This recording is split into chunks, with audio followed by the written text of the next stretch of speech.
ஏழு ஸ்வரங்களுக்குள் எத்தனை பாடல், இதயச் சுரங்கத்துள் எத்தனை கேள்வி, காணும் மனிதருக்குள் எத்தனை சலனம், வெறும் கற்பனை சந்தோஷத்தில் அவனது கவனம்.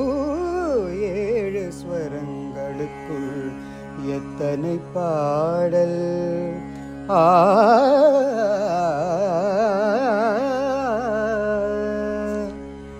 எவ்வளவு அழகான பந்துவராளியில எம்எஸ்வி சார் இசையில இப்பதான் இந்த ராகத்தை நம்ம பந்துவராளின்னு சொல்லிக்கிட்டு இருக்கோம்.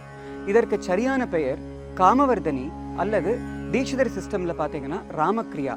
பழங்காலத்துல பந்துவராளிங்கிற ராகம் சுபபந்துவராளி தான் குறிச்சிருக்கு என்பதற்கு ஆதாரங்கள் இருக்கு. சுபபந்துவராளிக்கும் பந்துவராளிக்கும் என்ன வித்தியாசம்? பந்துவராளி இஸ் பமகா அந்தர காந்தாரம், சுபபந்துவராளி இஸ் பமகா சாதாரண காந்தாரம். பாக்கி எல்லா ஸ்வரமும் சேம். இன்னொரு அழகான விஷயம் என்ன தெரியுமா?